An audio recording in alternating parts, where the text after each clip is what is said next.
कबूतर और शिकारी। एक बार एक शिकारी शिकार करने गया। शिकारी को सुबह से शाम हो गई, लेकिन उसके हाथ कुछ नहीं लगा।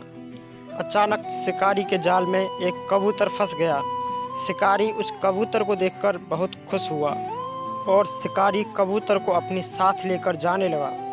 रास्ते में कबूतर ने शिकारी से पूछा, तुम मुझे कहाँ ले जा रहे हो?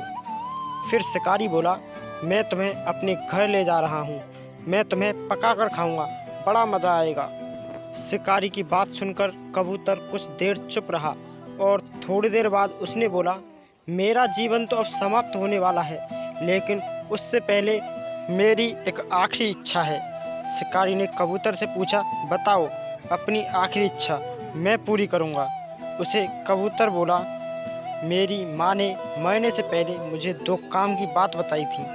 मरने से पहले वो मैं तुम्हें बताना चाहता हूँ, शायद कुछ काम आ जाएं आपके।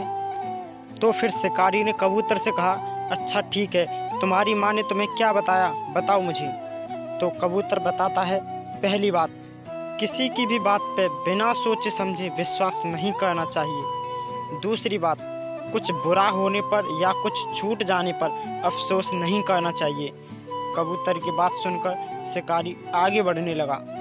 शिकारी कुछ ही दूर चला था कि कबूतर उससे बोला, मेरे पास एक हीरे की अंगूठी है, अगर मैं वो अंगूठी तुम्हें दे दूं तो क्या तुम मुझे आज़ाद कर दोगे? हीरे का नाम सुनकर शिकारी के मन में लालच आ गया और उसने कहा, मैं तुम्हें आज़ाद कर रहा हूँ।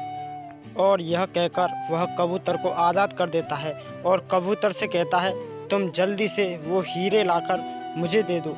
कबूतर आज़ाद होते ही दूर एक बड़े से पेड़ पर जाकर बैठ जाता है और शिकारी से बोलता है, मेरे पास कोई हीरा नहीं है। मैंने अभी तुमसे बोला था, किसी की भी बात पे बिना सोचे समझे विश्वास नहीं करना चाहिए।